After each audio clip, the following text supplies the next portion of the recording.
Bienvenue dans Memento Mori, le podcast qui parle du présent en prenant la fin comme point de départ. Je m'appelle Raphaël Charrier, je suis pasteur à Grenoble. Je m'appelle Mathieu Giralt, pasteur à Etup. On est tous les deux blogueurs sur toutpoursagloire.com. Ravi de te retrouver, Mathieu. Eh bien, pareil. Pareil. Je suis content de te retrouver, mais le sujet qu'on va aborder aujourd'hui n'est pas un sujet de prime abord facile et heureux. Et probablement que certaines personnes l'écouteront elles-mêmes en étant en difficulté vu la thématique du jour. Mmh. Ouais, c'est vrai. On parle aujourd'hui de la mort et du deuil. Hem, je pense qu'on l'avait déjà abordé. On On on avait avait fait parlé, un épisode sur la mort avec le livre c'est ça, de je sais j'ai oublié son nom, ça va me revenir. Mac quelque chose. Hem, McCullough, non? ouais, c'est ça. Ouais, Ouais, effectivement. Mais là, on y revient parce que tu as récemment lu le livre de Tim Keller. ouais. C'était un petit livre, n'est-ce pas, sur la mort et le deuil qui s'appelle Pensées sur la mort et le deuil de Tim Keller. Je l'affiche, je le montre ici à l'écran pour ceux qui sont sur YouTube. Donc aux éditions Clés.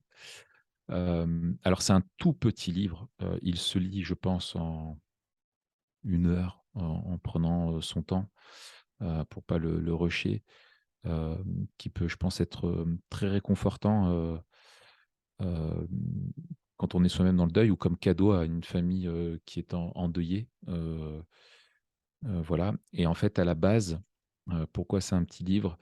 Hem, c'est pas la première fois qu'il fait ça, Keller. Il a déjà fait sur, hem, son livre sur le moi. Là, on avait fait un épisode dessus, le pour être libéré du le moi, dans l'oubli de soi, dans l'oubli de soi. le Voilà, tout à fait. machin dans l'oubli de soi. Ouais, La liberté dans l'oubli de soi, Ouais, qui est bravo. aussi aux éditions Clés.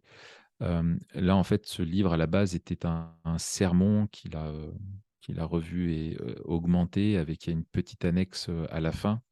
Un sermon qu'il a donné, aux obsèques de sa belle-sœur, donc la femme Mmh. de sa sœur.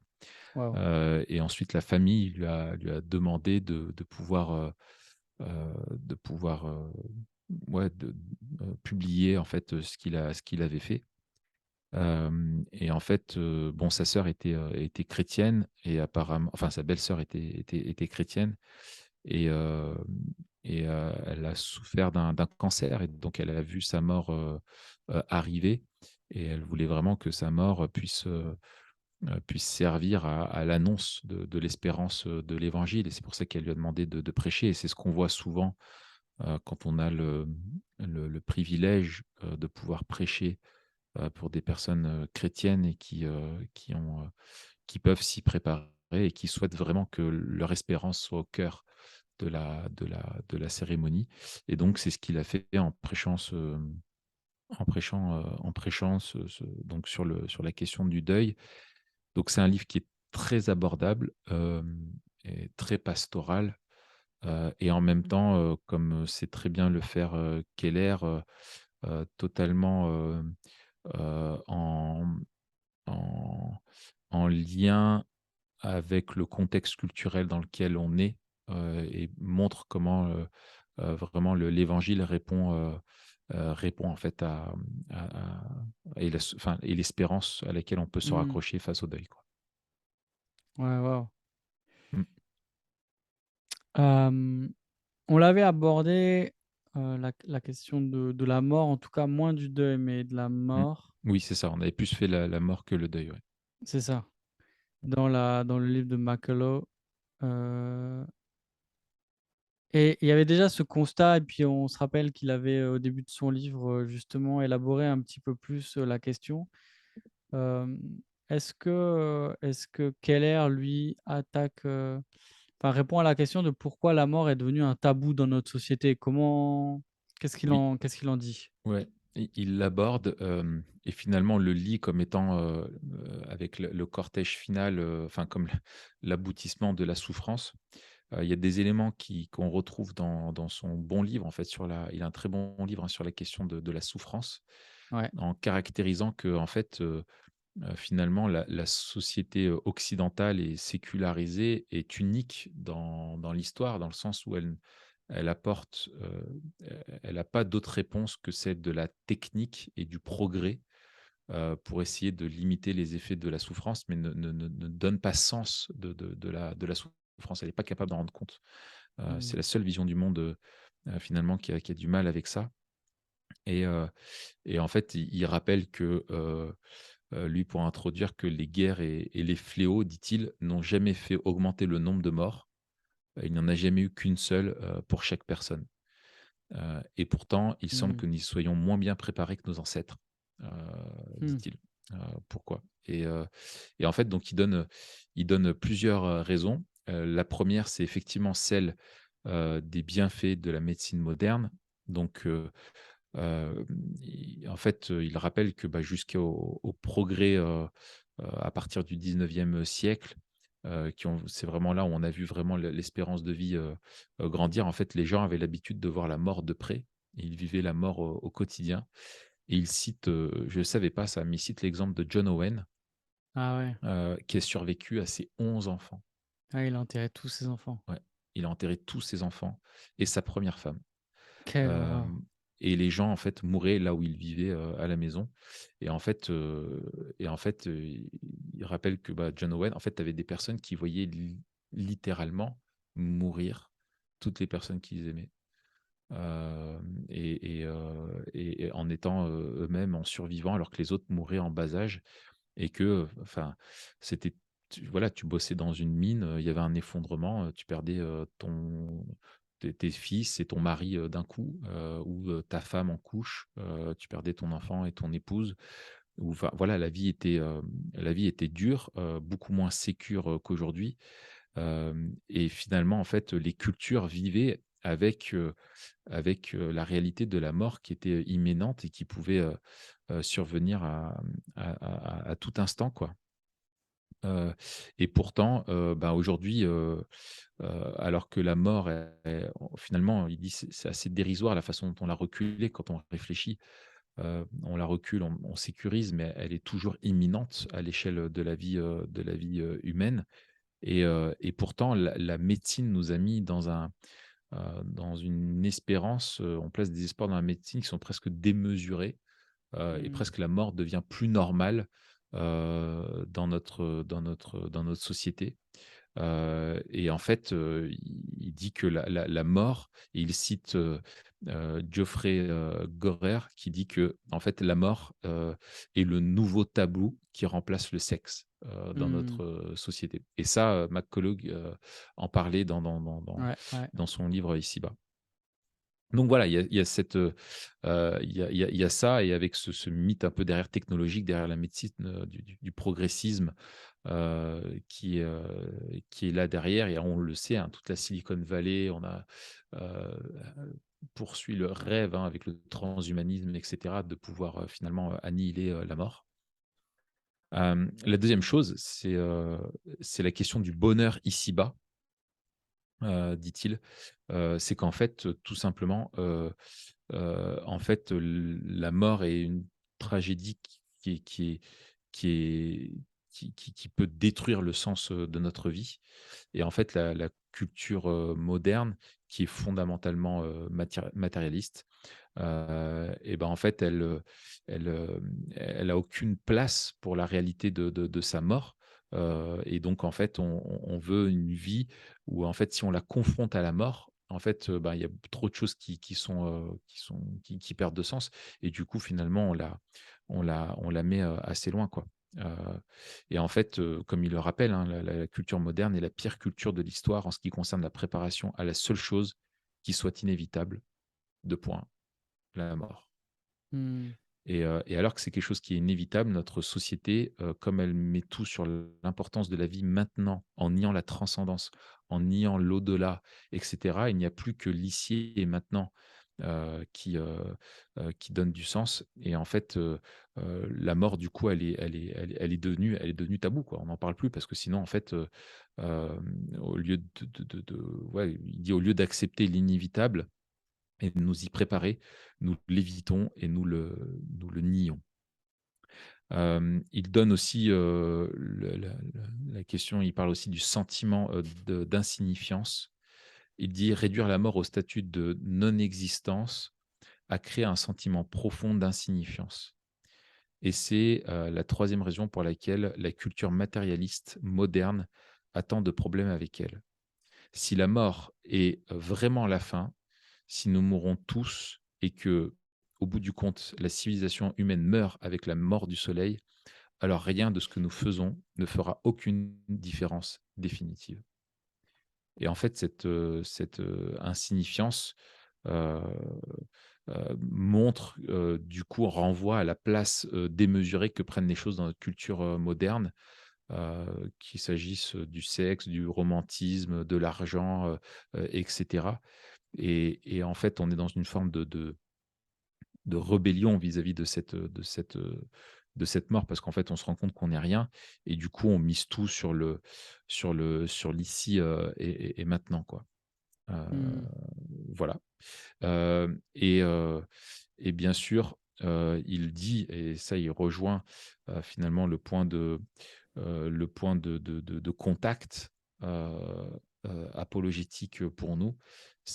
Au fond, c'est la peur du jugement. Mmh. C'est la peur du jugement, en fait, c'est la peur du jugement de Dieu.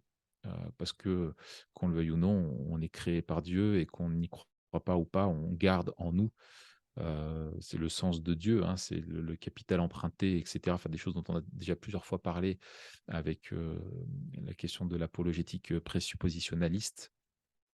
Heu, il dit, «La quatrième raison pour laquelle notre culture moderne lutte aujourd'hui contre la mort réside dans la perte de notions telles que le péché et la culpabilité et le pardon». Friedrich Nietzsche, soutient que l'idée et le sentiment de dette ou de culpabilité sont apparus en même temps que la croyance en un ou plusieurs dieux transcendants auxquels nous devons obéir. Hem et il dit après derrière en fait que la prédiction de Nietzsche qu'avec la destruction de Dieu, finalement ne s'est pas réalisée, et que, Freud, était le meilleur prophète quand il disait que la culpabilité est un des éléments, irremplaçables de toute civilisation. Parce qu'en fait Mmh. on l'a en nous, quoi.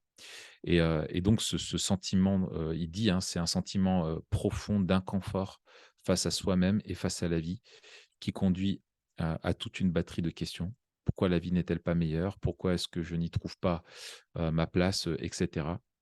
Et qu'on vit dans une culture de l'ostracisme dans laquelle les gens sont classés de manière réductrice comme étant de bons ou méchants, et sont ensuite publiquement humiliés jusqu'à ce qu'ils perdent leur emploi ou leur entourage. Et que les humains ne peuvent abandonner finalement, ces réflexes moraux, de bien ou de mal, de juste ou de méchant, et cetera.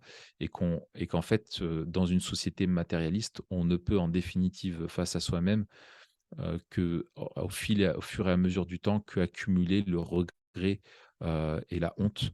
Hem, voilà, quoi. Et cette peur de l'avenir, cette peur, d'après, qui est terrible, quoi, qui reste là au fond de nous et à laquelle personne ne peut se soustraire. Mmh. La preuve en est, on ne veut pas y penser. On l'esquive. Ouais, c'est ça. Et je crois que c'est vraiment, alors on a déjà parlé, quand on a parlé du sens de la divinité, tu l'as bien dit. Mais il y a peut-être aussi C'est l'aiguillon. c'est tabou dans la société, et c'est peut-être tabou dans l'église aussi. Mmh. Dans le sens où,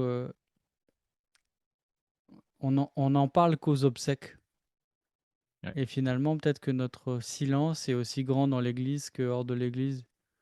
Heu et peut-être qu'on doit aussi nous, pasteurs, équiper les chrétiens à parler de la mort, à s'en saisir, Mmh. heu, parce qu'en fait c'était, dans un monde où le matérialisme, où, le progressisme, est élevé au rang de Dieu, on croit qu'on peut vaincre la mort, il y a toujours ce paradoxe, en fait, où vu qu'on ni le progrès, ni la science ne nous permet de vaincre la mort, bah, on n'en parle pas, donc c'est plus trop on veut plus trop y penser comme étant un problème. Et Mmh. nous, en parlant, en fait, c'est là où on peut aussi débusquer les idoles et Ouais, dire: «Mais en fait, il y en a un qui a vaincu la mort». Et ça c'est ça ça. me mène à ma deuxième question. Heu, Quelle est la réponse de l'Évangile? Alors, non seulement à la question de la mort, mais aussi peut-être, au tabou de notre société, et peut-être là, en quoi être memento mori, c'est-à-dire de penser aussi à la mort, de penser aussi hem, à ces choses-là, comment ça nous aide à être des meilleurs témoins Mmh. dans la société? Ouais, heu c'est une excellente question. Ce que j'ai bien aimé la façon dont Keller a amené justement heu, l'évangile, dans le livre. Il parle en fait en fait, se rappeler déjà que en fait, cette mort-là, il dit, elle est comme des flacons, de sel spirituel, tu sais, que tu mets sous le nez pour te réveiller là. Tu sais, quand tu vois dans les films, tu sais, ils mettent un truc Les qui sels te d'aluminium là, enfin les sels de je sais pas, sel de ouais, des ah non, sels de c'est de bain, l'ammoniac, c'est comme, l'ammoniac là, non? des sels, ouais, des sels de l'étang de Berre, des sels de la baleine, tu sais, le sel, de Les la marque s La Baleine. Ouais, Bon bref, j'allais dire encore des bêtises. c'est En clair. lien avec les aisselles, mais bref, passons. Mais en fait, c'est ça qui vient en fait nous piquer et nous sortir finalement de notre Mmh, torpeur de croire qu'on ouais. va toujours être ici. Et c'est vrai que moi je pense que je dirais, on doit souvent ces pensées-là, on a envie de les fuir parce que c'est flippant de se dire: «Bah, un jour peut-être que je serai sur mon lit de mort et je vais me voir partir» et voilà, ça va être terrible. Ou on l'a vu pour, de nos proches, mais en fait, c la mort fait vraiment partie de la vie. C'est pas juste à sa fin et une fois que c'est fini, elle est là, on y est confronté, et lui rappelle, il dit ça et je trouve que c'est magnifique. Il dit: «Dans cette vie», et là, c'est memento mori, «tout va nous être enlevé, sauf une chose, l'amour de Dieu, qui peut aller dans la mort avec nous et nous en extirper pour nous prendre dans ses bras. C'est la Mmh. seule chose que nous ne pouvons pas perdre. Sans l'amour de Dieu qui nous étreint, nous aurons toujours un sentiment extrême d'insécurité à juste titre. Waouh. Ouais. Et c'est vraiment beau. Et en fait, il parle de Christ comme étant notre champion. Le champion qui est allé pour nous affronter la mort par amour et qui a vaincu la mort. Et il cite Hébreux 10, Hébreux 2, les versets 10 et 14 et 15. Je les lis hein, parce que c'est magnifique. En effet, puisque celui pour qui et par qui tout existe voulait conduire beaucoup de fils à la gloire, il convenait qu'il porte à son accomplissement par les souffrances euh, le pionnier de leur salut. Ainsi, puisque ses enfants ont en commun le sang et la chair, lui aussi pareillement a partagé la même condition pour réduire à rien, par sa mort, celui qui détenait le pouvoir de la mort, c'est-à-dire le diable, et délivrer tous ceux qui, par crainte de la mort, étaient retenus dans l'esclavage toute leur vie. Et en fait, il dit que c'est la traduction souvent, alors là je disais c'est la traduction de la NBS, souvent c'est le mot pionnier qui revient, mais en fait, Ouais. il dit que le mot grec devrait être plutôt traduit par notre champion. Mmh. Lui, il est dans le sens non seulement il est le premier, mais aussi dans le contexte, il est le premier et celui qui remporte la victoire. Donc le Mmh. champion qui se bat pour nous. Et il y a quelque chose, dans l'Antiquité où il y avait beaucoup ça, c'est ce qu'on retrouve d'ailleurs avec David et Goliath, j'y pense là, où parfois 2 armées se retrouvaient et en fait, au lieu que les 2 armées se battent, le champion de chacune des armées, doit se battre et le champion qui remporte en fait, remporte la victoire pour l'armée. Ah ben non, mais il en parle dans le bouquin. Ah, je suis incroyable, moi. Voilà, donc et en fait, c'est ce qu'a fait, David. Heu, c'est ce qu'a Tout fait, à fait, ouais. David, et en fait, et c'est ce qu'a fait Jésus ultimement. Celui qui est le c'est lui qui est notre grand capitaine, notre grand champion qui a tué la mort, et qui a tué le pouvoir de la mort. Et il dit, hein: «Toutes les religions parlent de la mort et de la vie après la mort, mais en général, elles claironnent que notre vie doit être tournée vers le bien afin d'être prêt pour l'éternité. Pourtant, quand la mort approche, nous savons que tous que nous sommes bien loin d'avoir fait de notre mieux. Nous n'avons pas vécu comme nous aurions dû, nous demeurons donc jusque-là, jusqu'à la fin, asservis par la peur de la mort.» Et en fait, Jésus, lui, qui triomphe de la mort, permet à Paul de dire: «Mais mort, où est ton aiguillon? Enfer, où est ta victoire?» Et en Mmh. fait, il dit, ce qui est fou, c'est que ce que la confiance en l'œuvre de Christ apporte, c'est pas juste un comportement stoïque, on ne doit pas avoir peur de la mort. Il dit: «C'est plus que ça.» Il dit: «Paul se moque de la mort.» Mmh. Il se rit de la mort. Pourquoi? En fait, parce que, la mort a été vaincue, et l'aiguillon de la mort, c'est le péché qui donne, enfin je cite un Paul, hein: «L'aiguillon de la mort, c'est le péché, et ce qui donne sa puissance au péché, c'est la loi. Mais que Dieu soit remercié, lui qui nous donne la victoire par notre Seigneur, Jésus-Christ.» Hem Et en fait, il donne une image qui est merveilleuse pour aider à faire comprendre finalement comment Jésus a, mmh, a a triomphé. Il parle de c'est un pasteur qui raconte comment il expliquait les choses à ses enfants pour faire comprendre la victoire de Christ. Alors il est en voiture avec ses enfants et il dit ça à ses enfants, il dit: Préféreriez-vous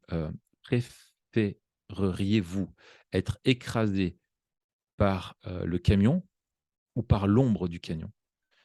Son aîné répondit: «Bah, par son ombre, bien sûr.» Et leur père conclut ainsi: «Eh bien, c'est ce qui arrivait à votre mère.» Donc la mère était décédée, ils allaient à son enterrement. «Seule l'ombre de la mort est passée sur elle, parce que la mort elle-même a écrasé Jésus.» Ah, waouh, c'est le truc, tu te dis, voilà quoi, c'est trop puissant. Incroyable. Ouais, donc on traverse, on passe à la mort, mais c'est pas, la mort qui nous vainc. La mort ne peut pas avoir la victoire. Elle va pas nous écraser parce qu'elle a écrasé Christ, et que Christ Waouh! est ressuscité et a vaincu la mort. Et parce qu'il a triomphé de la mort, on sait que la mort, tout ce qu'elle peut, et il dit ça, hein, cette phrase qui est magnifique, il dit: Christ a triomphé de la mort, et désormais tout ce que la mort peut nous faire, c'est de faire de nous des êtres plus heureux et plus aimés que nous ne l'avons jamais été. Waouh! Incroyable. Ça, c'est memento mori. Ah ouais, c'est C'est vraiment incroyable. memento mori, ouais.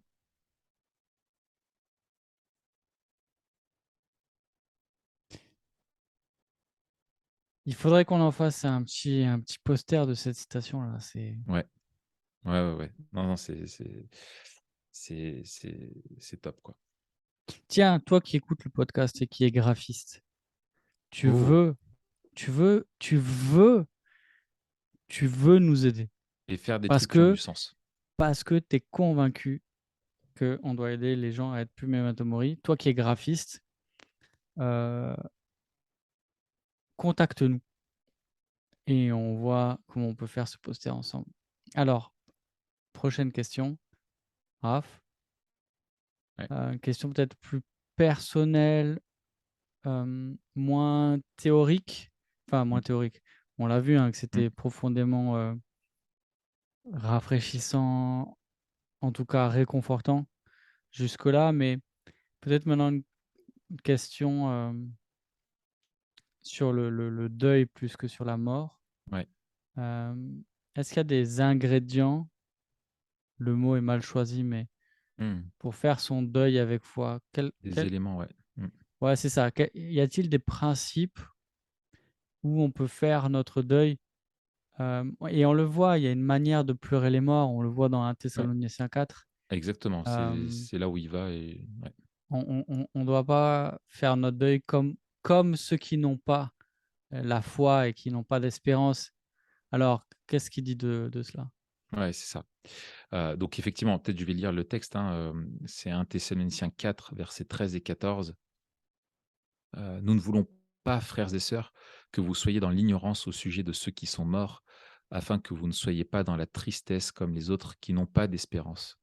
En effet, si nous croyons que Jésus est mort et qu'il est ressuscité, nous croyons aussi que Dieu ramènera par Jésus avec lui ceux qui sont morts. Et en fait, heu, les la ce qui dit en fait, ce que Paul dit, et ça rejoint quelque chose dont on a déjà parlé ensemble, peut-être pas dans les je crois pas dans les podcasts, mais dont on a parlé ensemble. En fait, Paul ne dit pas qu'il faut être mitigé ou équilibré, en disant: Mmh. «Il y a une partie de deuil, de souffrance, de peine et d'un autre et en même temps un petit peu d'espérance», quoi. Tu fais un mix, des 2 et la mort, l'espérance vient quelque part, relativiser, quoi, tu vois? Et en fait, ce que dit Paul, c'est qu'il nous appelle à combiner, 2 extrêmes, ensemble, à faire la synthèse des 2. Il dit pas, «Ne pleurez pas», mais il ne veut pas non plus que les chrétiens, quand ils, pleurent un être aimé, le pleurent comme les païens. Ils doivent le pleurer d'une manière particulière. C'est Mmh. avec, espérance et en fait, c'est les 2 choses qui sont ensemble et moi, pour avoir vécu le deuil dans ma famille, il y a un peu plus d'un an, maintenant, le décès de ma grand-mère, dont on était, vraiment, très proches et qui était, chrétienne et qu'on a vu partir. Je sais que c'est un truc, c'était un sentiment, tellement étrange, en même temps la tristesse de la séparation, qui est Mmh. réelle, qui est là et qui est intense et la morsure, ça fait plus d'un an, elle est encore vraiment très vive, c'est pour toute la famille, mais en même temps, une vraie joie et une espérance pour elle, parce qu'on sait que ces douleurs sont finies, quoi et Mmh. tu as cette synthèse que tu vis et en fait, ce à quoi vraiment on est encouragé vraiment à faire son deuil et ça, c'est important, de vivre, vraiment la tristesse de pas on n'est pas appelé à être des stoïciens, tu vois? Être dans le déni, ou dire: «Non, non, il faut pas être triste, il faut être joyeux» et parce que la personne est maintenant auprès du Seigneur. Pour nous, la mort, en fait, Heu, elle reste une anomalie parce qu'on n'est pas créé pour la mort. La mort, elle est la conséquence du péché, donc c'est normal qu'il y ait un impact, et en fait, la plupart des conseils qu'on a aujourd'hui vis-à-vis de la mort, hem, finalement, ils s'inspirent du stoïcisme, quoi, de dire de vivre la mort, en mettant de la distance, émotionnelle, en essayant de se rassurer par des trucs, hem il rappelle, tu sais, un peu toutes les formules toutes faites, tu vois? Vous êtes, des poussières d'étoiles, il a rejoint l'univers, il est toujours là, quelque part Il parmi est de l'autre nous. côté de la porte. Voilà, on le voit dans le nuage qui passe, dans les fleurs qui poussent. Enfin, moi, j'entends des trucs comme ça, des enterrements, Ah moi aussi j'ai j'étais envie de taper fou le de mec. colère. Ah ouais, on est pareil, même réaction. J'ai dit: «Purée, mais c'est terrible, quoi», tu vois? Heu En plus et en fait prononcé avec un détachement ouais. terrible, terrible, Voilà terrible. et le discours du monde finalement, voilà, de dire finalement la mort est tout à fait naturelle, en fait, il dit, hein, c'est endurcir et peut-être tuer une partie de l'espoir intime qui fait de vous un humain. Nous Mmh. savons tout au fond de nous, que nous ne sommes pas comme les arbres et l'herbe. On devrait perdurer, on n'est pas fait pour passer, et cetera. Donc la mort n'est pas un processus normal, elle est anormale, elle n'est pas une amie, elle n'est pas juste, elle ne fait pas partie du cycle de la vie, elle en est la fin. Donc il dit, 1°, quelque part, non, on pourrait le formuler comme ça, assume, dans le sens, pas assume, mais vis-le quoi, c'est normal d'être triste et qu'il y a une dimension émotionnelle très forte et faut l'accepter et consoler ceux qui sont, tristes et ne pas relativiser, pas dire: «Non, mais tu devrais pas l'être parce que tu es chrétien» et tout ça, voilà. Mais ensuite, 2e chose, que nous dit, Tim Keller, c'est que nous devons faire notre deuil avec espérance. C'est-à-dire qu'on ne peut pas simplement, rager contre la mort et être triste. On a besoin aussi d'une espérance, qui influence notre manière de faire notre deuil. Heu et alors et là, je dévie, mais comme j'étais dans Romains 8, là, je sais plus si c'était dans le podcast qu'on a enregistré pour la semaine dernière ou celui-ci. Heu, j'ai été frappé dans Romains 8, comme Paul juxtapose, le rôle de l'esprit, le rôle d'intercession de l'esprit. Il dit: «Nous ne savons pas ce qu'il convient de demander dans nos prières». Hem et après, il dit, juste après, «Nous savons du reste que toute chose concourt au bien de ceux qui aiment Dieu selon, son plan, éternel» et cetera. Et en fait, je trouvais ça hyper fort, comme il parle dans l'expérience de la vie et des épreuves et de la souffrance et cetera. On ne sait pas comment prier et l'esprit est là et en même temps, il dit: «Mais par contre, il y a des choses qu'on sait». Tu vois? Mmh. Et c'est notre élection, c'est notre voilà, enfin, tu vois, le rappel de l'espérance, Ouais, le «nous tu vois, qu'on savons» qui a. est très, très fort, ouais. Voilà, ce «nous savons», c'est pas on devine ou on espère, c'est on sait, quoi. Voilà et en fait, heu et en fait, voilà, quoi et on a une assurance, on a une espérance, hem et en fait, il dit: «Pleurez tout votre soûl, mais avec une espérance bien ancrée». Voyez-vous pourquoi, j'ai dit qu'il ne s'agissait pas d'un équilibre à mi-parcours entre 2 points, mais de la combinaison des 2 extrêmes? Cela vous apportera plus de force que le stoïcisme et plus de liberté dans l'expression de votre peine qu'en l'absence d'espérance. Et en fait, on peut avoir du chagrin, et le chagrin et l'espoir ne s'excluent pas. Mmh. En fait, il faut pas les exclure, c'est l'un ou l'autre.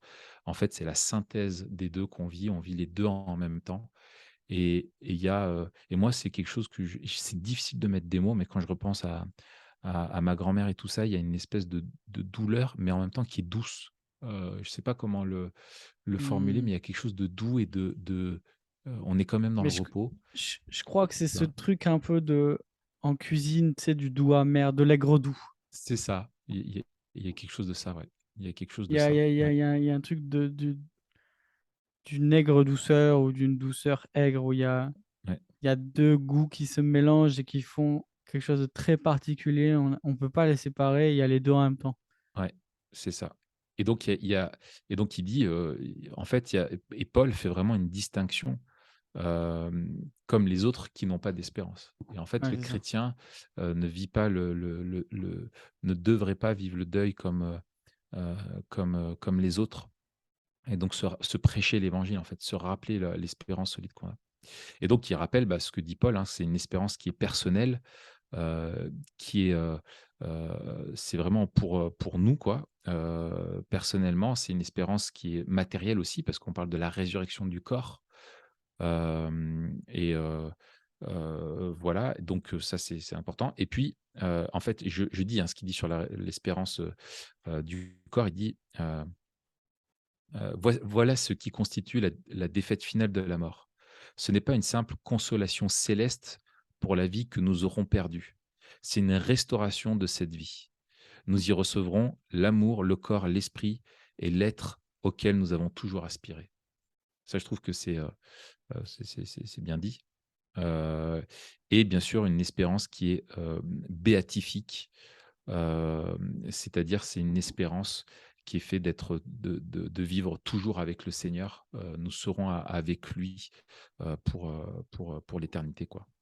Voilà, je pourrais Mmh. encore développer, mais, et avec bien sûr la certitude, heu voilà, quoi. C'est vraiment, une certitude qu'on a, parce que Christ est ressuscité. Mmh. On pourrait dire beaucoup d'autres choses Mmh,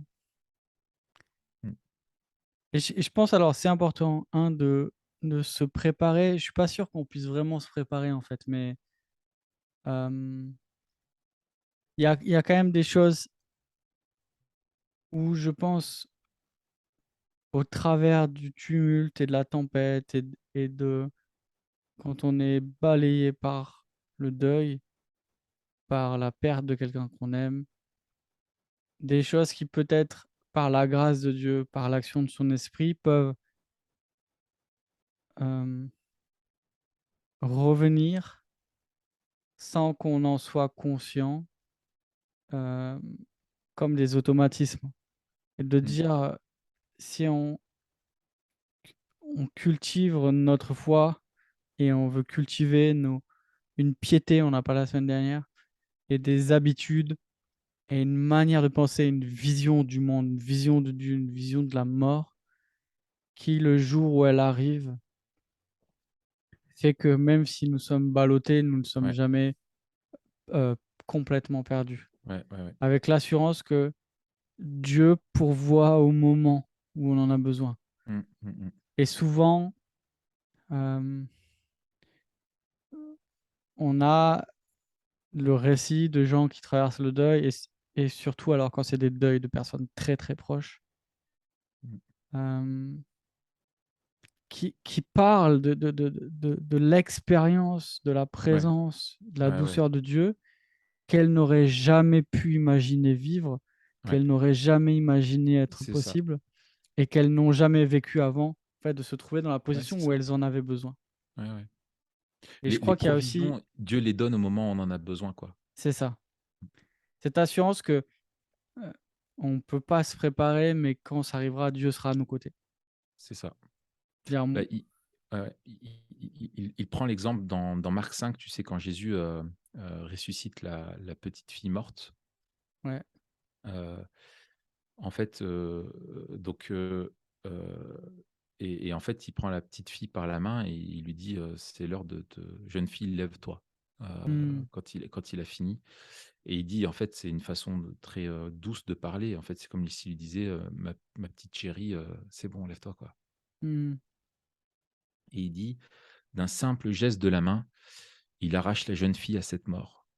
C'est sa façon de dire: «Si je te tiens par la main, si tu me connais par la foi en la grâce, rien ne peut te faire du mal, même pas la mort. mmh, Quand elle mmh, s'approchera de toi, équivaudra à simplement te réveiller d'une bonne nuit de sommeil. Si je te tiens par la main, même la mort, lorsqu'elle viendra sur toi, fera simplement de toi quelque chose de plus grand. Rien ne peut t'atteindre, sois en paix». mmh, C'est l'ombre du camion, quoi.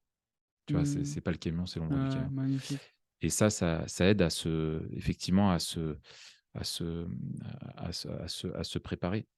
Et je pense, moi, j'avais été, tu vois, je trouve que quand il y a un décès dans l'église, heu, tu as peu de monde qui se déplace.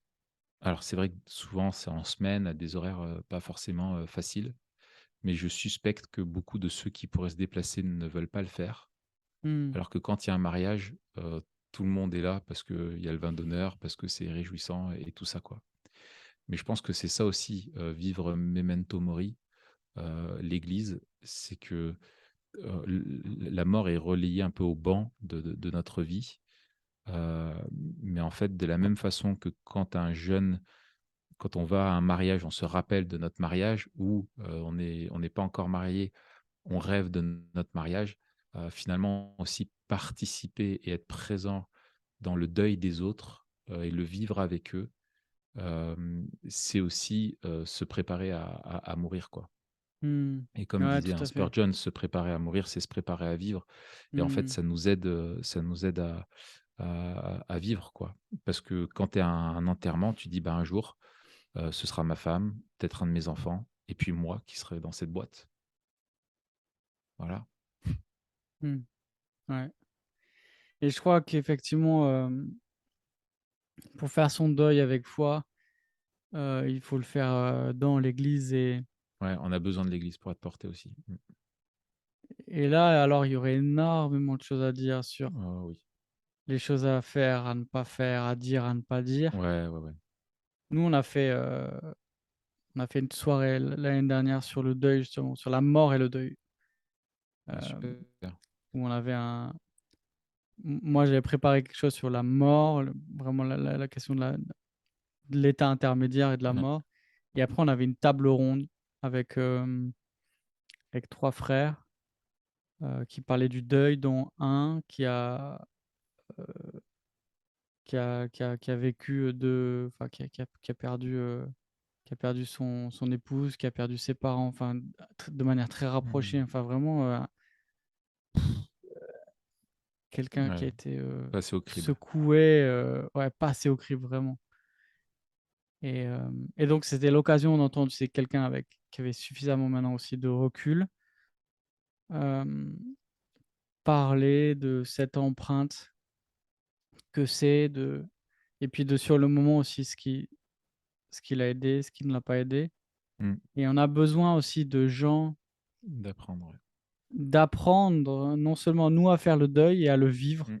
mais aussi Mmh. d'apprendre à accompagner ceux qui vivent le Ouais. deuil. Parce que c'est absolument déconcertant. On voudrait bien faire et bien souvent, on est maladroit, Mmh. hem, Ouais, on sait pas ou quoi alors on dire. on f Mmh. ou on fait rien. Enfin, tu vois, on Ouais. est Oui, parce qu'on soit sait pas quoi dire maladroit, donc s exactement.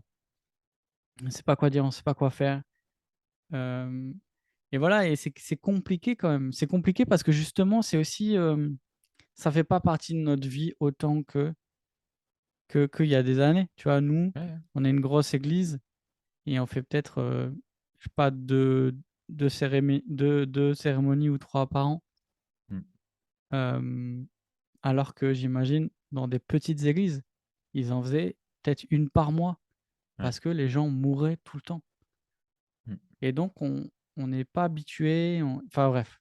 Ouais, ouais, ouais, tout à On fait. doit apprendre ensemble Ouais et puis à vivre le deuil ouais et accompagner. et avant enfin, je sais pas vous comment ça se passe, mais je sais qu'avant les cérémonies souvent se faisaient à l'église et maintenant se font de plus en plus au truc intercommunal, enfin ouais, au pont funèbre parce qu'il y a une salle, c'est plus pratique. Nous, c'est à Grenoble, c'est configuré, c'est juste en face du cimetière.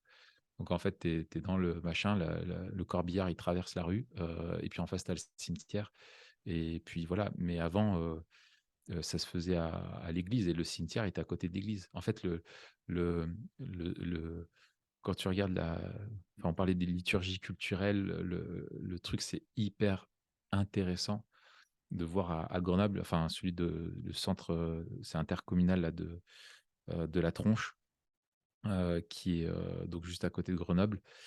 Tu vas là-bas, tu rentres, tout est blanc, tu sais, c'est le ciel. Tu vois qu'ils ont vraiment voulu reproduire le ciel. Tu as des plantes, c'est une espèce d'Éden, tout est tamisé bien sûr, et cetera. Et puis même les salles, mortuaires, tu sais, où tu peux aller, veiller, tu sais, avant la mise en bière, tout ça. Tout est même le corps est caché, enfin, tu vois, tout est la réalité de la mort est cachée et par contre, on te met une enveloppe, tu vois, Ouais, ouais, factice ouais. de tout ce qui est beau, apaisant, et cetera, qui n'apporte aucun réconfort. Mais ça, avant, ça se vivait dans l'église. Ouais, Tu veillais à la maison, la personne morte et puis tu allais à l'église et puis, c'est là qu'on prêchait, l'évangile et après tout le monde suivait et allait et le cimetière était à côté de l'église. c'est ça. Et aujourd'hui, c'est le centre intercommunal. On a laïcisé complètement la mort, et heu et on ne sait plus quoi faire et même tu as des personnes qui les cérémonies laïques, il n'y a rien de pire qu'une cérémonie laïque sur la mort, quoi. Enfin, Ouais, pour c'est un absolument truc, déprimant. c'est horrible. Il y a aucune C'est vide. réponse, il y a rien. Ouais, heu, j'en ai malheureusement assisté à plusieurs, c'est révoltant et puis quand tu es chrétien, tu sens la sainte colère de la frustration Ouais. de l'absence de l'évangile et de l'espérance, c'est horrible. Tu vois l'aiguillon de la mort qui est juste nié et ouais, c'est terrible. Mmh. Dernière question, Raph. Alors, tout en reconnaissant qu'on n'a pas épuisé, hein, Ah oui, oui, oui, oui, oui. loin de Ouais, ouais. là. En fait, On est si ça resté vous donne surtout sur le envie livre, en fait. ouais, ouais, si ça vous donne envie de lire le livre et de vraiment, allez-y, hein. Nous, on recommande, chaudement. Heu, on n'a rien à gagner, mais c'est un bon livre. Ouais, voilà, vas-y. Ouais. Dernière question. Comment le deuil nous aide à vivre memento mori? Tu en as déjà un peu touché 2 mots, mais Ouais, ouais, ouais, ouais. Heu, heu, c'est qu'en fait, le deuil nous rappelle, j'ai envie de dire qu'on doit être en fait, que notre piété, ça rejoint ce qu'on disait la semaine dernière. En fait, il nous encourage à vivre pieusement parce mmh, qu'il nous rappelle que à n'importe quel moment, on on peut se retrouver à rencontrer Dieu face à face. Mmh. Euh, et en fait, et voilà quoi. Et en fait, et qu'un jour, il y aura vraiment ce face à face. Et qu'un jour, on sera, je pense, face à la mort. Et j'ai, en même temps que j'ai accompagné ma grand-mère justement à la mort, le dernier truc qu'elle a pu dire audible, c'était: «Je suis contente». Moi, j'étais, je disais: «Mais» parce qu'elle savait, et ça faisait des, et ma grand-mère était ultra memento mori. Parce qu'elle était vieille, âgée, elle souffrait de beaucoup de rhumatisme et cetera, et puis elle a souffert d'Alzheimer, et au début, elle se voyait partir quoi, et bon, grâce à Dieu, il a repris avant qu'Alzheimer fasse, trop de dégâts. Et en fait, ça faisait des années qu'elle disait: «Mais moi», heu, elle pointait toujours le doigt vers là-haut, tu sais? Elle disait: «Moi, j'attends, que le Seigneur, il me reprenne, j'ai fait ma vie». Elle nous voyait, nous, au Seigneur, et elle attendait. Tu vois, elle était vieille, elle se voyait diminuer, ne plus pouvoir aider, faire comme elle voulait, et cetera. Et elle était en fait, dans l'étape, c'est Robert, Clinton là qui parle de ça dans La croissance du leader, rien à voir, mais il parle de la dernière Ouais, ouais. étape de la vie comme étant celle de la félicité. Tu as déjà un pied au ciel. Et en fait, elle Mmh. vivait ça. Et je trouve que c'est ça en fait, de se préparer à ça et d'attendre ça. Et elle était tellement, et elle était ultra simple. C'était pas une théologienne, c'est une immigrée italienne. Elle savait à peine, lire, elle écrivait même pas français, et enfin, elle avait fait l'école qu'à la primaire, et cetera. Mais c'était vraiment une femme de Dieu. Elle était accrochée à Dieu, un truc de fou, et elle était d'une sérénité et d'une impatience qui était presque, tu sais, pour des gens autour, tu pourrais dire: «Mais ça», et en même temps, elle était trop contente d'être avec nous et elle savourait chaque instant, tu vois? Mais n'empêche que dans la réalité, elle était veuve depuis longtemps. Au quotidien, elle est seule, tu vois? On l'a visitée, on Mmh. était tous très proches et tout ça, elle était vraiment entourée. Mais n'empêche qu'elle a plein de temps seule, et elle attendait quoi, patiemment, et avec enthousiasme presque. Et j'ai rencontré, en même temps, j'accompagnais une autre personne, qui a eu une vie, heu, plein de compromissions. Mmh. Mais vraiment, beaucoup de compromissions, chrétiennes, hein, et elle était terrorisée par la mort. Mmh. Elle était pleine de doutes, mais perclue de doutes, Mmh. et le contraste me saisissait tellement, et tu te dis: «Ben, un jour, c'est le voilà, qui je vais être quoi, l'un ou l'autre, quoi». Et en fait, tu te rends compte que, bah, tu récoltes ce que tu as semé, Ouais. et quand tu t'es pas travaillé à votre salut, tu vois? De s'affermir et tout, et à un moment donné, bah, ouais, parce que tu te retrouves à un truc, et tu relis, 1 Corinthiens, non, 2 Corinthiens, le chapitre 1 de Paul face à l'imminence de la mort, l'assurance qu'il a, et même face à la mort, il dit: «On s'attendait même à ça». C'est je ne sais plus, il dit, «Sachant que nous avons mis, notre espérance, dans celui qui a la puissance de nous ressusciter, Dieu qui a la puissance de nous Mmh. ressusciter». Le gars, il était serein face à, il attendait même plus, de la vie, quoi, il était serein. Donc ouais, je pense qu'en tout cas, moi, de faire le deuil de ma grand-mère, ça m'a vraiment encouragé encore plus à vivre Memento Mori. Voilà. Mmh.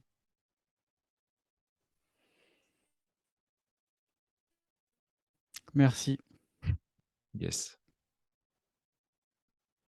Hem, on va rester là-dessus peut-être? On va rester là-dessus. Voilà. Tu sais ce qui, nous aide à vivre Memento Mori ici? Vas-y. C'est de rejoindre le Telegram de Memento Mori. Exactement.